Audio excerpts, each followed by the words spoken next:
Claire Press is a fashion journalist and the author of Wardrobe Crisis, a book exploring fast fashion's impact on the industry and labour market. And Klara Vuletic is a designer, researcher and co-creator of a sustainable design methodology used by brands including H&M and Gucci. They're both with us in the studio. Welcome. Thank you. Thank you. Claire, I want to ask you firstly, how much does the average consumer care about the life cycle of a piece of clothing? It's an interesting question. I would say that most consumers don't give it very much thought. We know that we're consuming too much of the wrong thing. We do hear these reports in the press, but I think price is key and desire is key. Consumers take the dress to the counter that makes their heart flutter, and I don't know that they know that much about the ramifications of that decision. A lot of that is spent, a lot of those dollars are spent in what we call fast fashion. How fast can a piece of fashion be, Klara? Well, I mean, it's speeding up every year. I mean, we know now that we can bring a garment that's designed to the shop floor in under a week. I mean, that was never heard of before. So that's from design to the actual sale? Yep. So the designer can specify materials, can get made, they can get it produced offshore, and then it can get to the shop within a week. And Claire, how long does that garment then stay with the consumer? And are men and women different that way? I think they are different. I mean, there are more studies about how women treat fashion than there are for men. A lot of these studies are actually commercial ones and may have small samples, but for instance I read a statistic recently which suggested that women are wearing a garment an average of 7 times before deciding that it's time to get rid of it. And I've also read the statistic that the average woman wears only 40% of what's in her wardrobe, which means 60% is just there ready to go to Vinnie's or to go to landfill. Klara, a lot of the time, as we heard in that piece just there, after 7 wears, an item of clothing is falling apart. Why is that? Is that a deliberate strategy by the manufacturer? Well, I mean, I don't know whether they would actually ever admit that. And obviously there's different sort of levels of, you know, brands who are doing different things. You've obviously got different, we talk about different rhythms. So certain clothes have different rhythms. So a woolen coat will have a very different rhythm and life and way of caring for it than, say, a cotton T-shirt.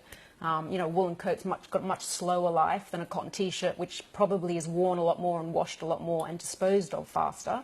I wouldn't necessarily know whether brands are strategically thinking about how fast a garment can be, but I know that they're also paying less for the quality of the material. There must be a clue, because some of the stitching on some of these items just really gives it away. It doesn't survive a machine wash. Yeah, I think so. And also let's remember that the idea of fast fashion is based on built-in obsolescence. Companies want you to buy more clothes. They want you to come in to see that new stuff has hit the shop floor than what you saw last week. So built-in obsolescence is the problem with some of this stuff. And obviously if something is very cheap to buy, you can, I guess it's not always the case, but it's fair to deduce that that's maybe not been made with as much care as a garment that's cost more. And again, do people care that it hasn't been made particularly well, that it will not last a great deal of time? Well, I think it comes back to this idea of value. And value used to be about not just price, but about quality. But today I think value is synonymous with this idea of a bargain. So if you buy something that costs 15 bucks, I looked before we came at the price of a pair of high-waisted skinny jeans in Kmart, $15. Costs the same as the price of a takeaway lunch in the city. Are you really going to think very much about keeping that garment or whether or not you want to hold on to it? Klara, when an item of clothing goes into landfill, how well does it break down? It depends what it is, so what it's made from. If it's made from cotton or a natural fibre, that's very different to, say, a polyester. We know polyester is essentially a plastic. It's made from petroleum. It doesn't biodegrade. In landfill, it can sit for up to 200 years. A natural fibre like cotton or wool can biodegrade and compost, but actually landfill is not the right conditions for compost. So, and I know, for example, wool leaks a type of ammonia in landfill. So there's a lot of impacts depending, you know, even if it is a natural fibre, it's not, landfill is not the right conditions at all for any type of biodegradability. Claire, there's a lot of evidence around the world about the impact on the environment, not just in landfill, but from the very beginning of the manufacturing process as well, when you're talking about dyes and treatments to create a fabric. Absolutely, and there's a new film that's currently screening called River Blue, which details the story of how our waterways and rivers globally are being poisoned by the textile industry. And in some cases, farmers can actually predict the colour of the season by looking at the colour that the rivers are running. It's crazy.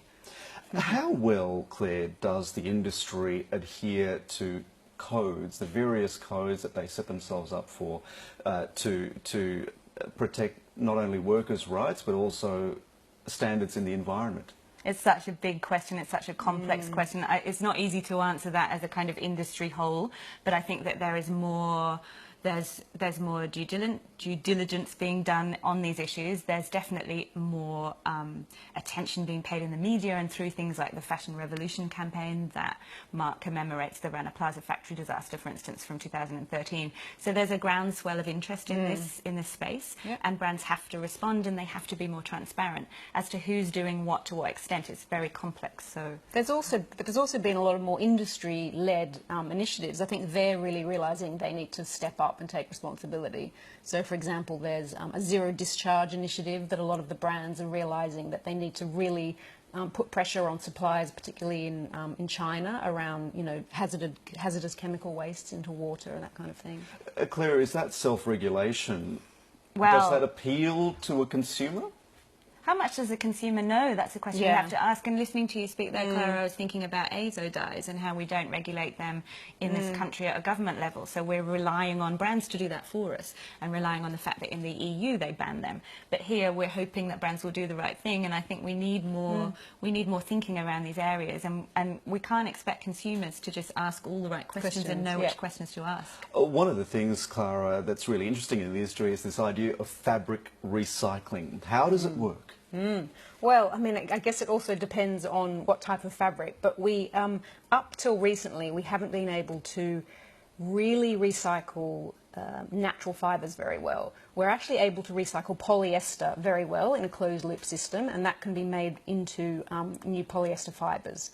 But there's also been a real issue with mixed fibre. A lot of the garments that we see from the fast fashion retailers are made from mixed fibres, say a polyester and a cotton. Now, we haven't been able to take those fibres apart and recycle them, but there's some new innovations that are being driven, particularly in Europe, around chemically recycling. So they add a solvent to a polycotton, and they can dissolve the polyester separate to the cotton, and then they can separately respin and remake fibres. That doesn't sound particularly environmentally friendly either to a pedestrian's ear. How does it compare to the processes we have now? I think it's good. I think in the past the solvents that they were using for the chemical recycling process was very toxic, but there's actually some researchers in Melbourne who are coming up with an environmentally friendly solvent that can do the chemical recycling process. Clara Vuletic, Claire Press, it's good to have you both on the program. Thanks for joining us. Thank you so much.